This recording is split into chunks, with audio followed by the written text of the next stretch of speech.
Hi, this is William Ramsey. Welcome to William Ramsey Investigates. On today's show, I have a guest who's supposed to be showing up. He's kind of working on some technical issues. His name's Philip Fairbanks. I've talked to Phil 3 times in the past. We talked about his excellent book titled Pedogate Primer, The Politics of Pedophilia. I think that was back in 2020. And then we talked earlier this year about two subjects. One was the MK Ultra mind control experiments done or conducted by the CIA and the US government. And then he and Roberta Glass sat down with me and we talked about another important book titled The Witch Hunt Narrative by Ross Chait, Cheit. So you can go back and listen to that. We went for about 90 minutes on that book alone. There's so much important material in that. But today we are intending, if he shows up, to talk about a documentary that just came out on Netflix. And I asked him to share some stuff with me. He talks about Savile in his book and actually did a video on it. I found out after I invited him to talk about this documentary. But it's very interesting how Netflix handled this. I don't know the background, the full background of this documentary, but they clearly didn't go into the darkest side of Jimmy Savile, which really was kind of his occultism and some of the other really dark stuff. But you can see if you're watching on YouTube, you can see they just shaped this almost kind of like an Epstein thing where they didn't go into some of the darker things, blackmail, the politics of it. And they just stuck to the story of him being a serial sex predator. And but there's a lot of other dark stuff that he was involved in. I mean, I think a lot of that stuff came out in time. And that's what was left out. So that's kind of the title of this talk. If you're listening to the show on my podcast, William Ramsey Investigates, I don't have any marketing budget. So if you can share this show on your social media, I'd appreciate it. And also, if you kind of like the work I do or like this inquiry, please go to Apple iTunes and give me a 5-star review, because that will help, just kind of help with the algorithm and stuff like that. So anyway, so yeah, I don't know if Phil's going to make it or not, but I'll just go solo. I mean, I just have this time set aside, but there's just so much. I mean, I collected information about Savile over time, and I'm just going to share some of the stuff that I've saw from Savile. Like, he was connected to a bunch of other people who were arrested after he died. He was never prosecuted, but there were some interesting things that I saw on his gravestone. This is kind of like the sign of Pan with the 2 thumbs up. And there's all kinds of stories about Savile being involved in satanic rituals. And I'm gonna put up a couple of the kind of articles that I saw after he died. But like, this is one. There's one in it, like, this is a known publication. The Express is talking about it. Jimmy Savile was part of a satanic ring. Jimmy Savile beat and raped a 12-year-old girl during a secret satanic ritual in a hospital. The perverted star wore a hooded robe and mask as he abused the terrified victim in a candle-lit basement. He also chanted Hail Satan in Latin as the other pedophile devil worshippers joined and assaulted the girl at Stoke Mandeville Prison in Buckinghamshire. The attack, which happened in 1975, shines a sinister new light on the former DJ's 54-year reign of terror. Savile, who died at age 84 in October 2011, is now Britain's worst sex offender after police revealed he preyed on at least 450 victims aged 8 to 47. The girl kept her torment hidden for nearly 20 years before finally opening up to therapist Valerie Sinison. She had been a patient at Stoke Mandeville, and they go into that in the documentary. They actually kind of go into Stoke Mandeville, where the actual lunatic ran the asylum. Like, he was making decisions. It was really incredible how much authority he had there. But I think that there was something there, like there was this other place that he went to called the Chamber. It had a ceremonial whipping post in the center of the room. The room was decorated with an occult-style pentagram and goat's head. And he always had this kind of phallic cigar there around. So there's a substantial amount of information to show Savile was invited to satanic rituals in Whitby on a number of occasions. once someone made a recording of what unfolded, and that film is still said to be in existence in DVD form. From what I understand, this was not so much a serious satanic ritual, but celebrities and local dignitaries dancing around naked with the satanic theme going on. But it's just so much more that they left out. So it's really kind of and you don't know what the executive decisions are made on Netflix. So I don't know exactly, what kind of decisions they're making. But one of the interesting things about Savile, which I found fascinating, is kind of his decorative style ties in to the same kind of themes that I saw on Eyes Wide Shut when I was talking to Sean McCann about that. And you can see the red background here. This is from the documentary. But he was networked with the Queen, the Pope. There's just so many people. The King, Prince Diana. It just shows how, and he was obviously a member of the British Empire, I think. So he became Sir Jimmy Savile. Here he is with Thatcher. He's the one, it's remarkable how much access he had because he's the one opening the door at 10 Downing. It's off the charts. Here he is right here. So they're like playing around. So there's Savile opening the door. And so he's just very networked. But what they left out is that he was friends. There's a remarkable picture of this guy with a serial killer, like an infamous serial killer, the Yorkshire Ripper. And that's kind of where I think he had he was actually the seventh son. So like a witch son is supposed to be the seventh son. So Jimmy was seventh in line. I don't know if he was the seventh son of a seventh son, but he may have been marked from birth as kind of a witch. And it's pretty clear that he knew hand gestures and things like that. But I have a picture of him with one of these, with the Yorkshire Ripper. Let me see if I can find it. It's kind of an infamous picture around the intranet of him. And I think the old boxer was Frank Bruno, was the boxer that he's with. But it's just not popping up right here. But this is also, so I showed that earlier picture of him with the thumbs up, but here he is again, doing it again. So it's almost like he's making the sign of pan here. And he had kind of weird ideas. Like he had this weird haircut. Let's see if this is it. He actually reminded me kind of a medieval jester. Like he had that kind of quality to him. But somebody has said that this haircut, like he had this weird kind of serial killer connection to the Yorkshire Ripper and then the Moors murderers. One was Myra Hindley. Somebody said, I read somewhere that he's emulating her here. He does kind of strangely look like Myra Hindley, which is weird. But where's the Yorkshire Ripper? Which I can't find right now. Let's see if I can find that. But yeah, so the Yorkshire Ripper, let's see. He also, I can't find that picture of him in the Yorkshire Ripper. I'm sure somebody's got it.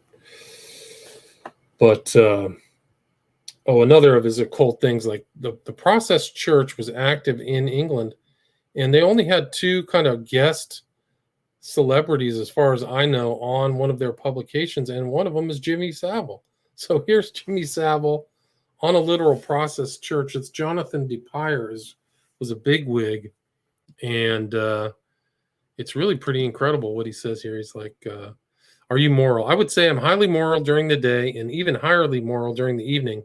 But of course, we won't say anything about nighttime because that is when all the real wolves like myself rise from the darkness and leap about, causing mayhem left and right. So he says that about himself there. So yeah, he kind of knows the hand gestures and things like that. But here's Savile making the sign of silence. So here he is. He's got his hand up, kind of like the kind of phallus. This is the guy he actually kind of reminded me of, is this guy named Marty Feldman. I think he was in Young Frankenstein. But he kind of had these kind of weird gestures he would do, like this guy, like he was copying him. Or Marty Feldman was copying him. I don't know. They were copying each other or something. but really strange. So here's Savile in some kind of weird druid cloak. I don't know if people have seen this. There's another one of him just wearing strange outfits.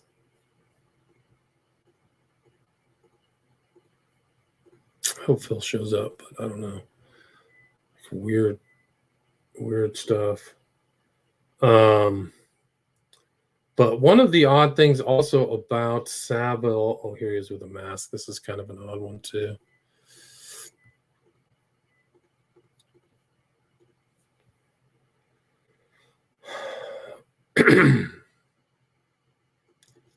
One of the strange things about Savile, he had this kind of country home up in the north of, I think it was in Scotland or something like that. But you can see him here in front of it. He's got his kind of trademark cigar. So he's gesturing for the public. But after he died, somebody went and defaced it. They went and put some graffiti on there calling Savile a beast. So that was pretty interesting. Let me see if I can find that picture.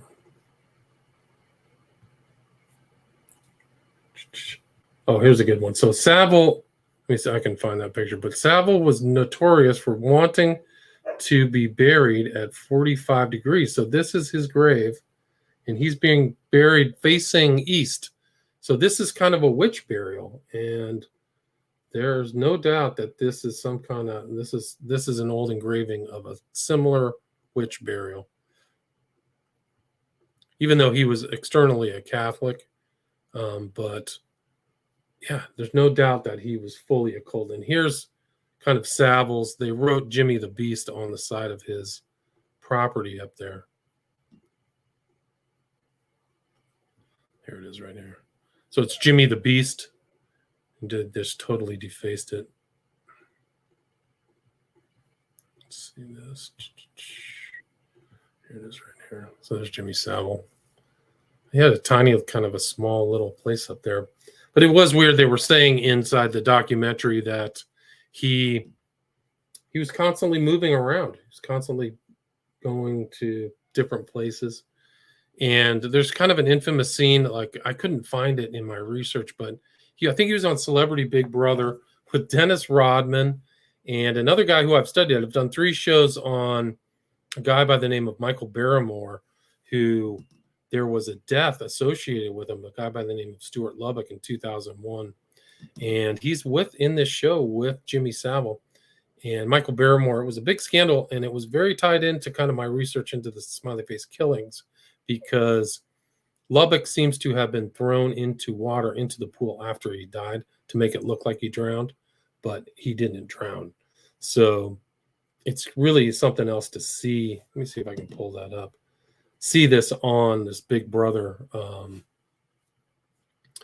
See them on this Big Brother show together is really, really something else. Let's see if I can find it. So there's like Dennis Robb.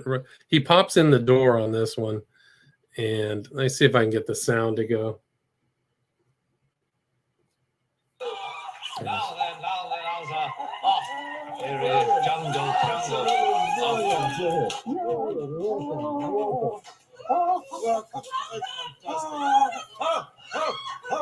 It's a champ. Wait, it's a champ. I have to see how big you are. Excuse me. That's on the He's talking to Dennis Rodman. I want you to know that I have a violent temper, but you have nothing to fear from me. Thank you. Good morning. This is Tracy. This is the legendary Jimmy Savile. You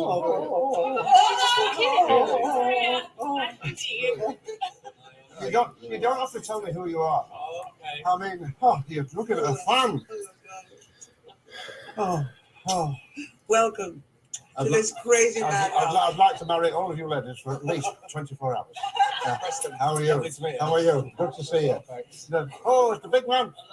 You have nothing to fear from me either. No, Neither is he, neither is you. all right then. Hello, hiya. I know that many fellas love you. but they don't love you with the sincerity and tenderness that I do. And even, I always tell the truth, even when I'm lying. Good morning. Right, now then, if I can tell you why I'm here. Yeah, why are you here? So that's him. He's shaking hands with Michael Barrymore. So this is after this whole thing happened with Barrymore, but then he goes on to kind of log roll for Barrymore. Like, oh yeah, Barrymore's a great guy, but Barrymore, yeah, some suspicious stuff. So you can go through my old shows and talk about Barrymore. So these guys have a pretty peculiar kind of past, but yeah, it's just really something else to see. I think this guy on the far left is also kind of a popular alternative commentator. I can't remember his name offhand, but I think he's an MP. But there's just so many other pictures of him. He was totally networked. This is Savile with Elvis. There he is. And so he was in these hospitals. He was in there with this kind of Moore's murderers. So he had this kind of knowledge of them. And then the Yorkshire Ripper is just incredible. It's just an incredible fact that he's with Savile's with the Yorkshire Ripper. Let me see if I can find that picture. I guess there it is. I don't think that Philip is going to make it.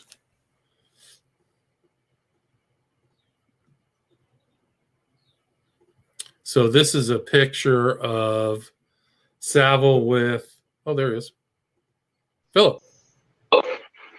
I just said that you weren't going to make it.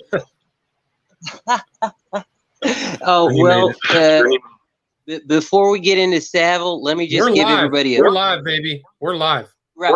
Before we get into Savile, this is a public service announcement, honestly. If you need a smartphone and you have less than $100, just don't get a smartphone. Because a $50 Vivo, you ever heard of a Vivo? No. You know, like Chinese text comes up and 3/4 of the apps that I need literally cannot be downloaded on this machine. Oh, but it's got an Android, FunTouch OS based on Android operating system, which is why it's literally, anyways, in between that and laptop dying on me again, I forgot it was Monday, Thursday yesterday. You know, I never did the whole Holy Week thing, being raised Baptist, but nothing was open to even get a replacement battery for the laptop that died on me for like the second time this year so far. But yes, I am here. Sarah said Serio, late but in earnest. Well, you are right on time because we're talking about Savile's relationship with the Moore's murderer and the Ripper, which I'm showing on screen if you can see it. Which they absolutely don't mention in the documentary. And that's something I wanted to say. Like, if you want to watch the documentary, watch the documentary. It does have some value. Anytime you let the victims and the people who know somebody give them a chance to speak, that's valuable. That said, like, there's just something really weird about the fact that they would ignore the fact, like they mentioned Broadmoor multiple times, but not the fact that he hung out with Ian Brady and Peter Sutcliffe, the Yorkshire Ripper there. That's just kind of odd, right? Right. It's crazy. It's absolutely such an important part of the story. One of the Yorkshire Ripper victims was found within throwing distance of Savile's place, right? Oh, yeah. And there was some Inquirer. I don't know how much veracity there is to it, but there were rumors and claims that he had bought like images or videos of child torture from like Brady, perhaps. I mean, like, birds of a feather, I guess, right? I mean, I do believe that it wasn't philanthropy that led him to, have this burgeoning years-long relationship with two notorious child killers. Right. They were some of the most infamous murderers in the UK. For people in the US, you may not know about that. But yeah, I think he was actually investigated, and they took a tooth print from Jimmy regarding the Yorkshire because he might have been a suspect, right? Isn't it something like that? I remember that. Yeah, yeah. And he was also, of course, friends with Gary Glitter. And, you know, when everything came out, they did a whole, you know, they did a big show of, there was Operation Hydrant and Operation Fairbank. Not Fairbanks, no relation. Also Operation U Tree. Do you remember that? In U Tree, yeah, there were like a half a dozen of what they called historical institutional abuse inquiries. But sadly, like even the cops were saying, like, yeah, we didn't know what we were doing. We didn't prepare our witnesses right, and I think that's putting it nicely. I mean, come on, we all know that the big reason why no Royals are busted from the Cleveland Street scandal on to Epstein, despite their very close proximity, I don't think it's just because the cops aren't trained well or are understaffed. Right. It's just incredible. And he was given a house at that hospital too, right? So like the lunatic was running the asylum. He literally, yeah. He was drugging people. Just incredible stuff. Another thing that they don't mention, literal necrophiliac. You know, because it was Broadmoor and the kids hospital. And I have a feeling because, you know, like they asked him, you know, that's one clip they had in the documentary where it was like, well, you know, 20 minutes or 28 minutes is a gimmick, but if you do something for 25 years, you gotta love it. And it's like, yeah, no, I agree. You really loved necrophilia, raping kids, and, you know, I think he probably treated some people in Broadmoor pretty awfully too. Just the fact that he was friends with you know, the Yorkshire Ripper. I think that was more of a hey, we've got shared interest kind of thing, more so than. But yeah, I mean, whether it's a mental health institution or a prison or whatever, like sociopaths love places where you've got a captive audience who can't talk back and are under your thumb. Right. So like a full-on necrophiliac, but also involved in satanic rituals. People have seen him at satanic rituals. He would repeat a number of occasions like satanic dictums, like I am above morality. I'm totally free. I'm not constrained by anything. I stand for ultimate freedom. These are all Crowleyan type statements. Did you feel like they almost hinted at that a few times in the two-part documentary? It's like they were teasing us, like, no, don't worry, we're going to get around to that. Like right down to, I did like, it was very stylish. It was slick. I liked the way the part one ended with, you know, clips from an interview. And he's like, hey, what's all this now? Because, you know, he's suddenly discovered he is not going to get softball questions. And he's like, this sounds like there's going to be some part two or something. And I was like, hey, maybe that's it. That's a great hook. If they had decided to do a part two that covered all the stuff that wasn't in part one, that would have been a genius way to end it, you know? But sadly, no, part two was just more of the same. And like I said, there was good material in it. It's just like, wow, talk about burying the lead. There was some really, really important major stuff that you know, got no mention, like zero. Right. I totally agree. And they didn't get into how fully networked he really was. I mean, I think they kind of said it, but like they didn't show pictures of how many people. Like he just knew everybody. It was incredible. Elvis, and just goes way back. Yeah, and close with. Oh yes, he was friends with Prince Charles because Charles wanted to appear like a commoner. Yeah, that's it. Prince Philip was also friends with him. Have you ever seen Prince Philip around commoners when he was alive? Prince Philip, like, God bless him. I mean, like, it's honest. You know what I mean? Like some elitist bastards will like pretend to care about common human beings, but not Prince Philip. Prince Philip, you know, wouldn't even bother to disguise his disgust at anyone who was not of royal blood. So yeah, I do not buy the fact that the entire reason why Prince Charles was connected was, you know, just trying to get some street cred from the ordinary folks. Because if so, then why was the Queen and Philip and Andrew and the rest of them all quite chummy? They would go out together. They would go places together. And knowing what we know about Andrew now, and like I said, you know, birds of a feather, and the fact that we know that Savile liked to hang out with people who did things like he did, and you know, whether that, you know, in the case of Brady and Sutcliffe, they didn't get away with it, but he, you know, he liked, I think he liked to share that secret with maybe with certain people who, you know, were his ilk. Right. He's clearly, yeah, hanging out. He knows his own. Seems like I'm gonna play this video right here. This is him going straight into the royal castle. Watch this. This is incredible. They just don't even check any of his bags.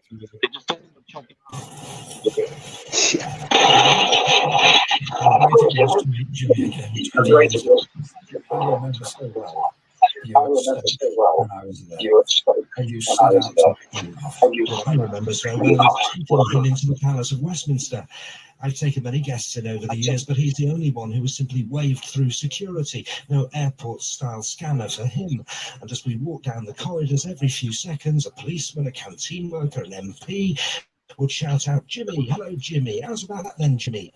He had everyone under his spell. And everyone fell for his trick. Portray him as he wanted, and he'd get away with anything. Hospitals have rules with patients and things like that. Well, because I'm dyslexic, I want to be. I don't understand rules.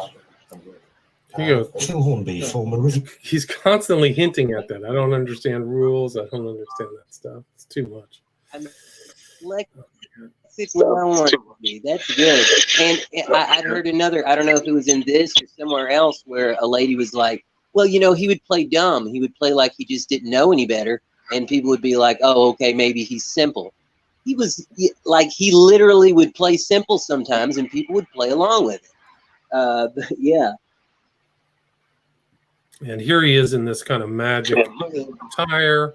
He's making a magical gesture that means I'm initiated. When you put your arm in that kind of gesture, there's other. I've got Crowley doing that. I mean, it's yeah. Oh, that's another, like even that tiny little clip. That was like what, you know, maybe 45 to 90-second clip, and mesmerized, under spell, trick. I mean, like it was. I mean, it after the part 2 started and was half over, and I started to realize, wait a minute, they are not going to get into any of this. It was like, then why did you constantly hint at that? Now, to be fair, a lot of the people who were saying things like, oh, he mesmerized people, he put people under a spell, he was like a Svengali, a lot of those were just folks who knew it. And I don't know, man. Like, what do you think about the guy that was his producer for 21 years? Yeah, they were all playing stupid. Yeah. They didn't have a lot of really good excuses. But I think that there was hints that he was manipulating people. Like I took in my notes that he alerted his legal team. He would threaten people with legal action, finish up at the Old Bailey, you know. So like he was putting it all. Yeah, I think that the Louis Theroux interview was really the one. The Drone Dynasty says that's the one that kind of broke. Always how weird it was. Didn't leave him alone, and then he would use. Well, if there was any evidence, I would be in jail, wouldn't I? If all these horrible things, I mean, that's horrible stuff you're accusing me of. Surely I would be in prison if that were true. Yeah, same with Epstein, you know? Right. No, sometimes part to get yeah, part 2, he kept saying, my case comes up next Thursday. So he's like joking that he's going to jail, but he's not going to court.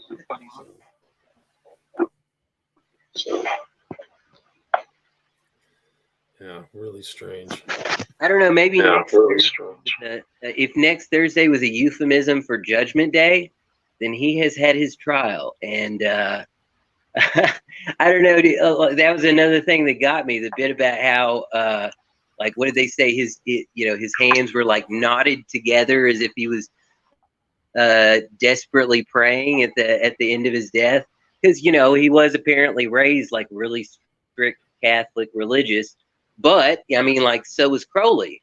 In fact, I think the strict fundamentals and in both of their cases also abusive upbringing kind of like painted the idea of Christianity to them at a young age.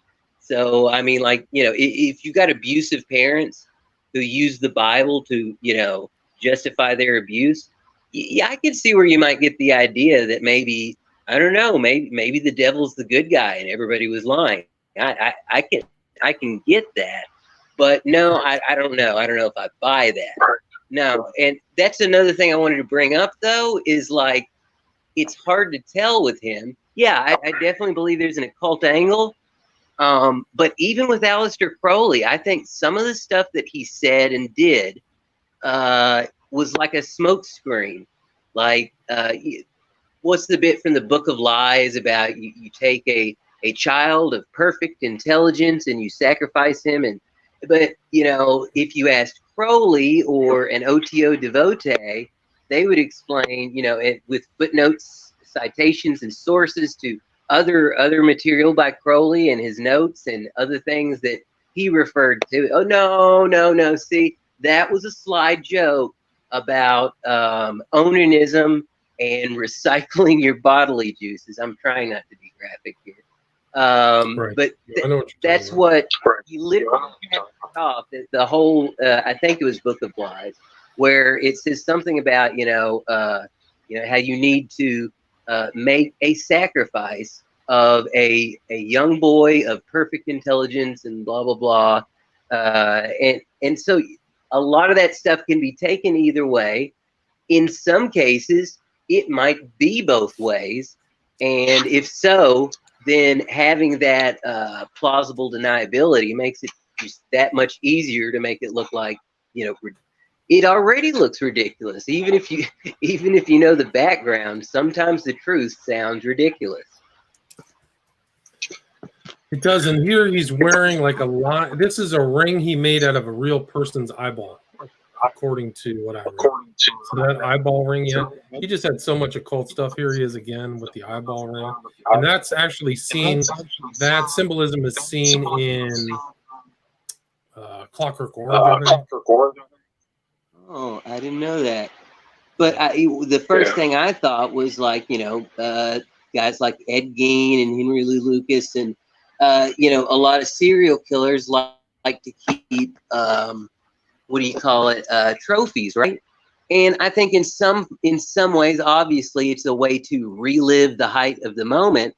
But in other ways, I think in some cases, there's a ritualistic aspect to it. And I want to be really careful when I say ritualistic, like certain obsessive compulsive behaviors can be considered ritualistic. Like I think when people use the term ritual or ritualistic, they get something in their head that like, oh, you believe that like, the Illuminati can fly on broomsticks or something. No. I mean, I wake up in the morning and I have a cup of coffee. That is my daily ritual. Right. And it's not a magic trick, but if I don't abide by that trick, my day will be cursed. So yeah, a ritual doesn't necessarily have to be occultic or satanic, but in the case of Crowley, yes, ideology, and like William James was also interested in mysticism, and he played with a nitrous oxide. He had a quote unquote enlightenment experience and saw like samadhi and satori under the influence of laughing gas. So even before Crowley, there's been kind of an interplay between the social sciences and psychology and the occult. I don't know if Dr. Christopher Hyatt, the author of the Sociopath's Bible, is to be believed. I mean, when you're going to write a book called, like, is it the Psychopaths or the Sociopath's Bible? But if you're going to write a book with that title, I mean, you should probably take that person with a grain of salt if the whole purpose of the book is to teach you how to be manipulative and get over on people and succeed by, amorality or whatever. But yeah, one of the most interesting things about Hyatt is he was a practicing psychiatrist or psychologist for years and then got into the occult. And he claims, I don't know if he's right, but he claims that that's not that uncommon for people in high levels of social sciences and psychology to end up kind of getting into the occult. And it makes sense, really. Like, Jung, I mentioned William James, but I used to, like, as a teenager, I had Alchemical Types by Carl Gustav Jung. And what fascinated me about that was how, like, the zodiac and alchemy and all this stuff, dude, it's just personality types. It's just superstition mixed with, basic personality tropes that, if you understand how they interact with each other, could be useful in some ways. I think the scariest thing about magic is whether it's supernatural or not, it works sometimes. Right. Here you go. Moore's Murders, Jimmy Savile, part of Pedo Ring with Ian Brady and Myra Hindley. Oh, that's right. Before I forget, and Myra Brady, of course, went to an all-women prison. Guess who she ended up having a relationship with in prison? Rose West? Fred and Rose West. By the way, that story always bugged me too. Like, not just because it's incredibly graphic and awful, but the fact that he was known by the cops, just like Gacy. He was known by the cops. They knew he was a criminal and did awful things, but he would also, quote, grass on folks. He was a narc. He was a narc, so he got away, They liked the fact that he stayed, with an ear down to the ground when it came to crime and whatnot, so they used him. Right, so here's the highlight here. It is known that Savile visited them both inside. I believe they were in a rig of some sort. That's crazy. Yeah. I mean, like, they definitely at least bonded over shared interests, I'd say. Right. I mean, and I think he was alleged to might have killed a 12-year-old girl. Have you heard that, Savile? What's that? Have you heard that Savile maybe have been involved in the murder of a 12-year-old girl? Oh, I'm not sure if I'd heard that. I can't recall off the top of my head. But knowing that he, at the very least, raped terminal children, and some of them after their death and before their death, that's another thing that, the necrophilia, not once mentioned. Dude, why did he want to work at a children's hospital? It wasn't even just proximity to victims. It's bad enough, but, like, on top of that, he had this desire to, once they were dead, he wanted to, defile their corpse and take control over their body one last time. He was definitely a control freak. By the way, I see some comment about the VIP pedophile ring. It was at the Kincora thing. I remember, what was it? The ICPE or IPCE. There was the International Emancipation of Pedophiles and Children. It was some, like, it was basically Prostasia and NAMBLA for the UK. Except for the fact that it literally did have some Parliament support. Like, Parliament support.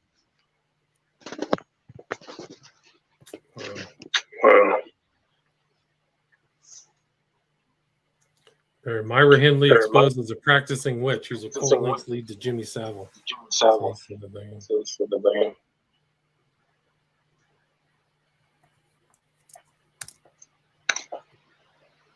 That's crazy.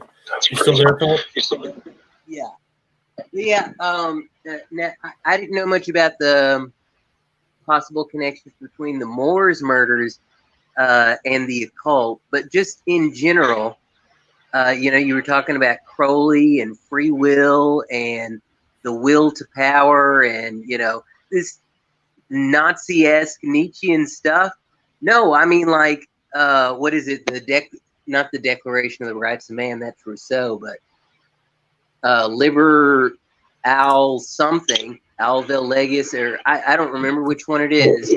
It's a short, cute little poem. A man has the right to live as he will, to do right. as he Liber will. Oz. Liber Oz 77. Liber 77. Yes. And he literally says to kill as he will, to kill anybody who stands in the way of his true will. And it's like, yeah, that's, I mean, like, it's not even about a cult or serial killer. That's just classic narcissism there. Now, classic narcissism in certain circumstances might lead someone, to darker realms of the occult and interest in like NLP, I've heard described as sort of like an ice pick. It's not good or evil on its own. You could create a beautiful ice sculpture with an ice pick, and you could also create a frontal lobotomy or vicious murder. But like the NLP itself is kind of neutral. But yeah, certain people who are interested in manipulation and control, whether they're implicitly satanic, like the idea I have for, and it fits with LaVeyan Satanism, there is like an undercurrent of fascism and I only care about myself. And the 80s, by the way, it wasn't until like I was, through the 80s, I lived through the 80s. And then it was like late in the 90s when I started to realize, dude, like all the music I listened to, not to mention, the books and the literature that I'd read from the 20th and 19th century, I wouldn't call it necessarily satanic, a lot of it. Like Blind Melon or, Nirvana, they don't necessarily talk about like Slayer, Metallica. You could arguably call that satanic. But not so much, Blind Melon or Stone Temple Pilots or Hole or Nirvana. But if you listen to their lyrics, it's, 80s American culture was consumerist, narcissistic, self-obsessed, and often interested in some really dark stuff. That Blind Melon song, Toes Across the Floor, about bestiality on the same album. I was a kid listening to this stuff and it went over my head. Then one day, like I woke up and I'm like, hey, wait a minute. Did he just say make a lampshade of durable skin? And then I realized that song, when will I realize that this skin I'm in, hey, it isn't mine. It's about a serial killer who kills people, wears their skin and turns them into lampshades. Like, that's not like on the same album as the one about, bestiality and other just really dark themes. It doesn't come through necessarily, even sometimes. Like, it can be a peppy sounding song. But yeah, I think, whether it's implicitly occult or not, there's something that I would call like subconscious Satanism, which is just a sort of narcissism and lack of empathy that lends itself very well to fascism and the idea of social Darwinism and the will to power and might makes right and all that stuff that Anton LaVey and Michael Aquino really got into. Right. And this guy is connected to other pedophiles. So I think Cliff Richards was investigated or something, like they were both. And then this Jill Dando murder. Have you ever heard of Jill Dando's murder and her tie to this whole network? Or her investigation into it? Name off the top of my head, I can't think of who it is, but she was a famous TV presenter in the UK who like was coming home and somebody shot her as she was going through her door, and people have tied it to her investigation into this kind of pedo network.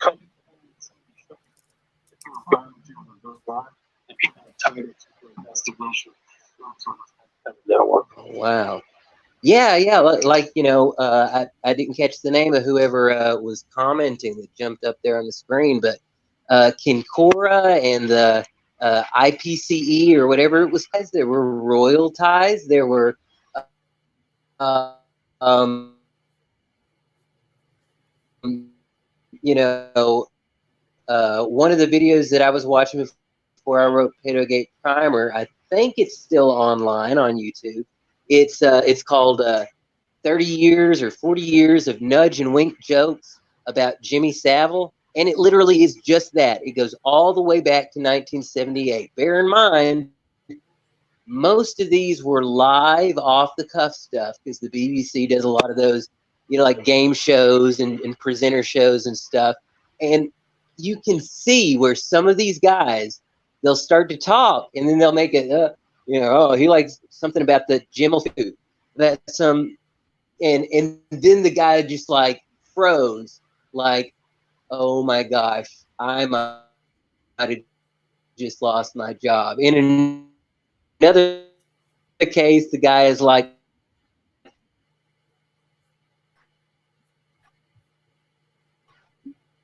I think we just had some technical difficulties. I believe we went off the air in a few counties there. Apologize for the. And I'm like, yeah, I bet you went off the air. Like, yeah, I don't know who cut the power, but yeah, very known as when the Sex Pistols released "God Save the Queen." She ain't no human being. It hit the top 10, even in the UK. And because the Brits are so weird about their royalty stuff, I believe that at least for a time they would put asterisks to kind of like, it was like God's stuff, but it wasn't that they kicked him out of the BBC for decades. No, he was on with John Peel. Is it John Peel? Recorded with it was the Beatles. Recorded, and they kicked it 40 plus years.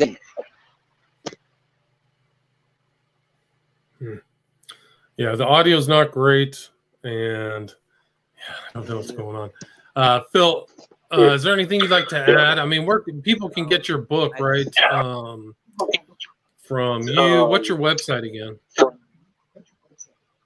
PhilFairbanks.com. And if you hate Amazon as much as me, yes, I still use Amazon because, I mean, it's how's the old joke go? It's a crooked game, but it's the only one in town. But yeah, no, you can pick it up at Amazon, but it's also at Barnes & Noble, Target, Books A Million. There's a store in Poland. There's a store in Taiwan. There's a store, online retailers at least in 5 or 6 different countries, from Australia to Asia to Europe to the US. So Pedogate Primer, the politics of pedophilia, but like I said, hit up PhilFairbanks.com and you can find all my contact info. If you can't afford a copy, I will send you a copy because, for this book especially, I knew it would happen eventually. I didn't think it would take almost 2 years, but like a couple of months ago, some guy, this guy is just cashing in on that whole Pizzagate and QAnon. Somehow, I figured out that there was going to be a Pizzagate and QAnon 15, 20 years of my time, waiting for it to become marketable. no, that's not at all the case. And that's, because I knew that somebody eventually would say that. I do always try and make sure to offer the book for free because, on a topic like that, that's the last thing you want to be accused of, is being like a profiteer off of misery. But I do believe it is kind of an important book because I do try to steer away from the, too much conjecture. And because there's a lot of stuff that I believe may be so, but unless I have evidence to say it's so, I keep that to myself and, well, the occasional podcast. Right. Yeah, the Pedigate primer does cover some Savile, some alarm jerk and networks, political networks, stuff like that. So people can go check that out. But yeah, the audio is not great. So I'm just going to let this one end. Thanks, Phil. Thanks for your time. Oh, sorry about that, man. That's okay. Take care. Cheers. Until next time. That's okay. Take care.